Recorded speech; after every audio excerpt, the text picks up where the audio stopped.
क्या आपने कभी ऐसी कार देखी है जो खुद ब खुद चलती हो? ऐसी कार जो अपने मालिक को खुद चुनती हो और फिर उसे कभी छोड़ती नहीं। रात के अंधेरे में सुनसान हाईवे पर एक लाल रंग की चमचमाती स्पोर्ट्स कार दौड़ रही है और उसके अंदर कोई भी नहीं है, लेकिन फिर भी वो सड़क पर भागी जा रही है।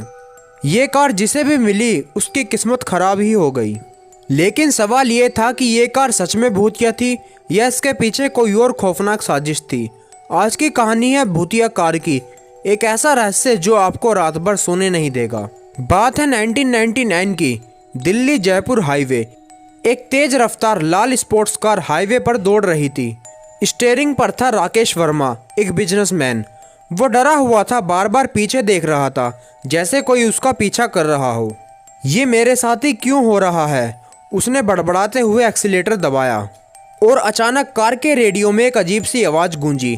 तू बच नहीं सकता राकेश, तूने जो किया है उसकी सज़ा तुझे मिलेगी। ये सुनकर राकेश चीख पड़ा, लेकिन उससे पहले कि वो कुछ कर पाता तो गाड़ी के ब्रेक फेल हो गए।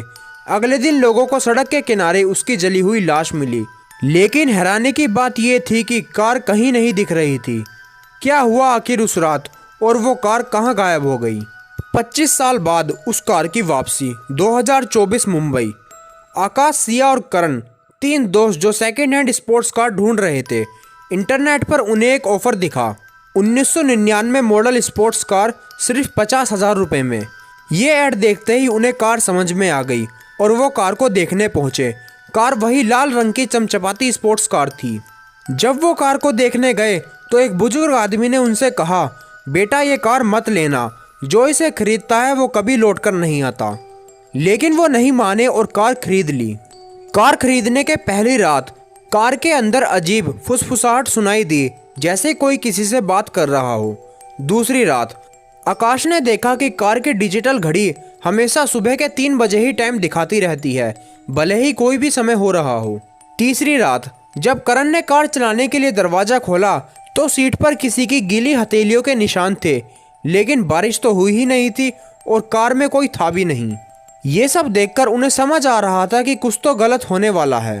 वो लोग छानबीन करने लगे तो उन्हें पता चला कि ये कार राकेश वर्मा के पास थी, जिसने 1999 में इस कार में अपना दम तोड़ा था।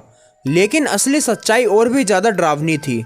राकेश कोई आम आदमी नहीं था, वो एक अपराधी था जिसने इस कार के अंदर 5 लोगों की हत्या की थी और उनकी लाशों को काटकर सीटों के कवर के नीचे दबा दिया था और उनकी लाश के टुकड़ों को कार के अंदर ही काट काट कर छुपा दिया था। और जब इन तीनों दोस्तों ने उस कार को खरीदा तो उनके साथ बहुत सी गलत चीज़ें होने लगी। इसके बाद आकाश, सिया और करण ने तांत्रिक की मदद ली।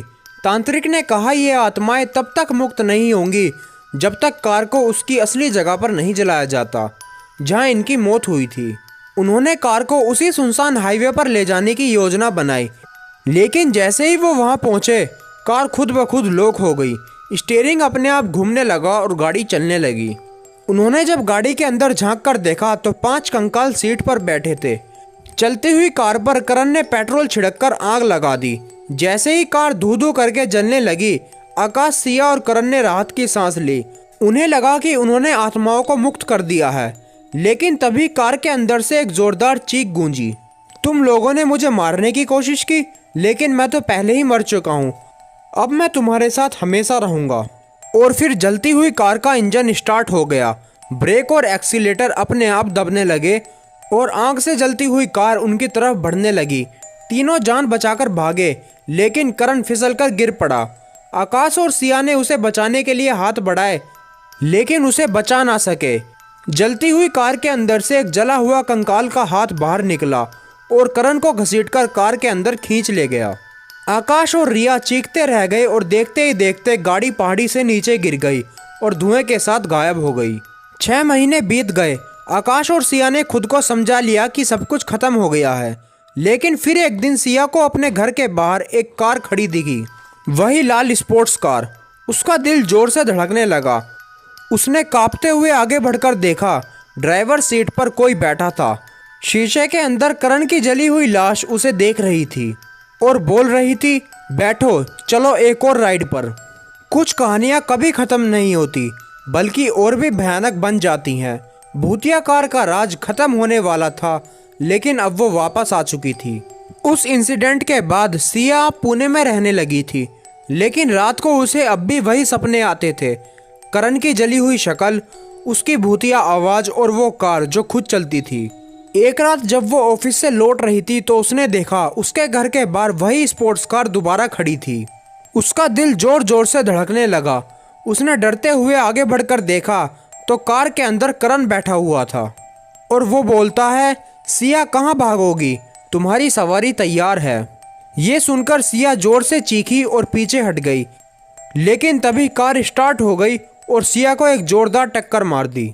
इस हादसे के बाद आकाश को खबर मिली कि सिया कोमा में चली गई है। आकाश ने ठान लिया था कि अब वो इस कार के पीछे का पूरा सच जानकर ही रहेगा। एक रात जब वो अपने घर में अकेला था, अचानक वही लाल कार उसके घर के बाहर खड़ी दिखी। उसने हिम्मत जुटाकर कार के अंदर देखा तो उसके अंदर करण बैठा हुआ था। करण की आत्मा वहां पर चिट्ठी फेंककर उस कार को लेकर वापस चली जाती है। जब आकाश चिट्ठी पढ़ता है तो उसके अंदर सिया की फोटो थी। इसका मतलब करण की आत्मा को अब सिया की मौत चाहिए थी।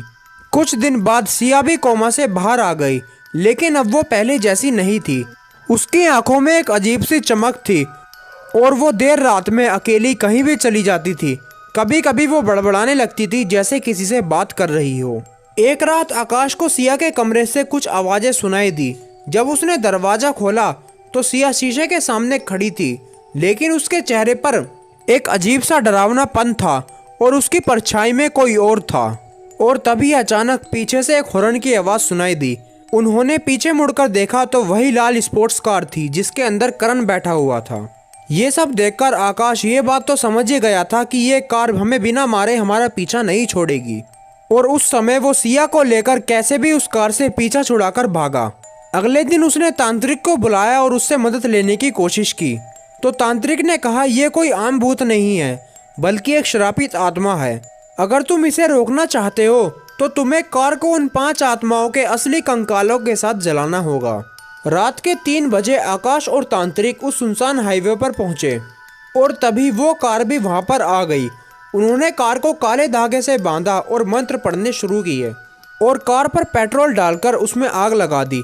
लेकिन जैसे ही आग भड़की, कार अपने आप स्टार्ट हो गई, दरवाजे अपने आप खुल गए और कार के अंदर से 5 कंकाल बाहर निकले। तांत्रिक ने जोर से मंत्र पढ़ने शुरू किए और तभी एक जोरदार धमाका हुआ और पूरी कार जलकर राख हो गई। अगले दिन आकाश ने सिया को जाकर देखा तो वो बिल्कुल ठीक लग रही थी और उसके बाद से उस कार ने उनका पीछा कभी भी नहीं किया। इस बात को लगभग 2 साल हो चुके थे। लेकिन एक दिन आकाश अपने मोबाइल पर कुछ देख रहा था तो उसके सामने अचानक से एक ऐड आया और वो ऐड था 1999 मॉडल स्पोर्ट्स कार, सिर्फ 50,000 रुपये में। ये ऐड देखकर आकाश के होश उड़ गए और तभी उसके घर के सामने से एक हॉर्न की आवाज़ आई और उसने देखा कि लाल रंग की वही स्पोर्ट्स कार उसके घर के बाहर खड़ी थी और गाड़ी की नंबर प्लेट पर लिखा था, मैं वापस आ गई हूँ।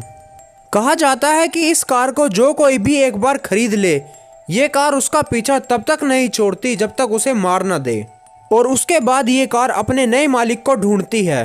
आज भी ये कार सड़क पर बिना किसी ड्राइवर के घूमती हुई नजर आती है।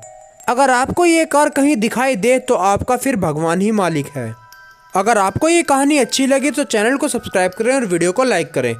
तब तक मिलते हैं किसी नए वीडियो में नई कहानी के साथ। धन्यवाद।